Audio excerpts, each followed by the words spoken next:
आज उदयनिधि स्टालिन ने एक बार फिर अपने पुराने बयान को दोहराते हुए कहा कि सनातन धर्म में जो भेदभाव है उसी की वजह से राष्ट्रपति द्रौपदी मुर्मू को नए संसद भवन के उद्घाटन समारोह में आमंत्रित नहीं किया गया था और इसीलिए सनातन धर्म को पूरी तरह से मिटाने की जरूरत है।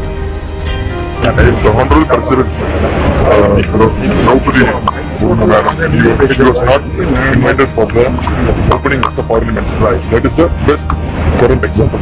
And no best of apology. Have somebody's apology to me? They demanding your apology.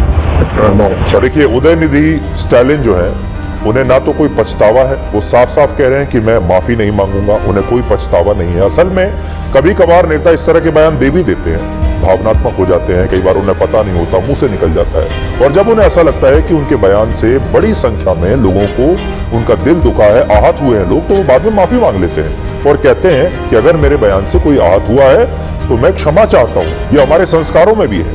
लेकिन उदयनिधि स्टालिन को न तो कोई पछतावा है, ना किसी चीज का डर है और ना ही उन्हें यह बात सता रही है कि उनके बयान की वजह से इस देश के करोड़ों लोग आहत हुए हैं। इससे उन्हें कोई लेना देना नहीं है, बल्कि ऐसा लगता है कि यह बयान देकर उन्हें और ज्यादा आनंद आ रहा है, उन्हें और ज्यादा मजा आ रहा है, क्योंकि जिस तरह की मीडिया पब्लिसिटी उन्हें मिली है, खास तौर पर उत्तर भारत में, इससे पहले लोग उनका नाम तक नहीं जानते थे, लेकिन आज पूरा भारत उनका नाम जानता है। ऐसी पब्लिसिटी पाकर शायद उदयनिधि स्टालिन को लग रहा होगा कि ये तो जो हुआ अनजाने में ही सही या जानबूझकर ही सही, लेकिन अच्छा हुआ।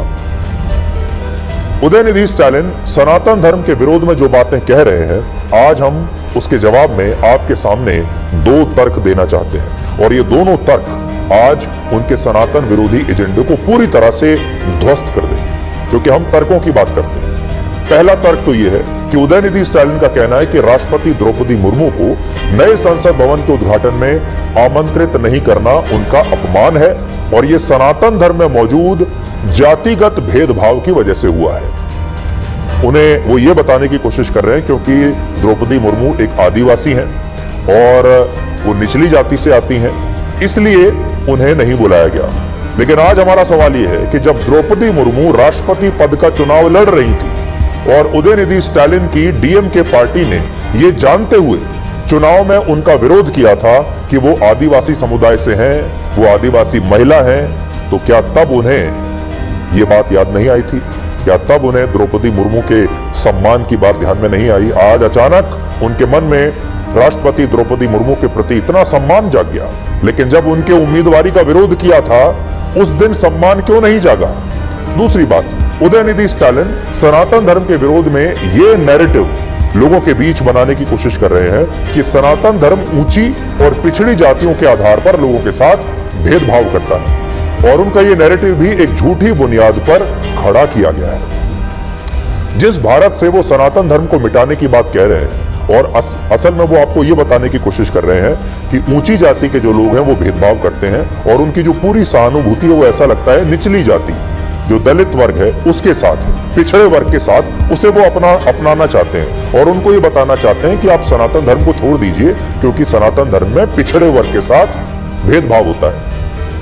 आज उसी भारत की राष्ट्रपति द्रौपदी मुर्मू है जो आदिवासी समुदाय से आती है, यानी वो जो बताने की कोशिश कर रहे हैं, अब आप देखिए, भारत की राष्ट्रपति एक आदिवासी महिला है, ऊंची जाति से नहीं आती। उसी भारत के पूर्व राष्ट्रपति रामनाथ कोविंद दलित समुदाय से आते हैं। भारत की सरकार का नेतृत्व कर रहे प्रधानमंत्री नरेंद्र मोदी खुद ओबीसी समुदाय से आते हैं। भारत की सरकार में इस समय 77 में से 27 मंत्री ओबीसी समुदाय से हैं, 20 मंत्री दलित और आदिवासी समुदाय से हैं और यह आजाद भारत की पहली ऐसी सरकार है जिसमें 61% मंत्री, 61% मंत्री पिछड़ी जातियों से आते हैं। ऐसा इससे पहले कभी नहीं हुआ।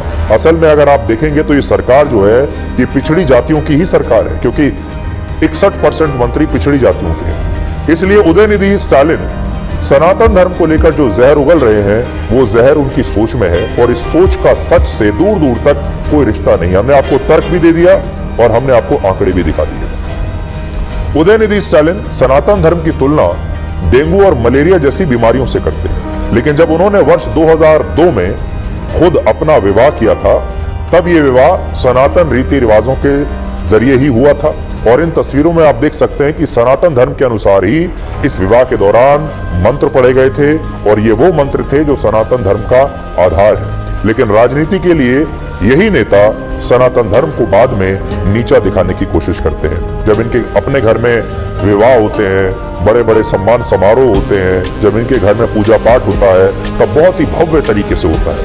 तब एक एक समारोह पर करोड़ों रुपए खर्च किए जाते हैं। जब परिवारवाद की बात आती है तो आप देखिए एम करुणानिधि पहले मुख्यमंत्री बने, फिर उनके बेटे एम के स्टालिन मुख्यमंत्री बने, अब उनके बेटे उदयनिधि स्टालिन जो हैं वो भी सरकार में मंत्री हैं और आगे चलकर ये भी मुख्यमंत्री बनेंगे। तो परिवारवाद हो, यहाँ आप देख लीजिए।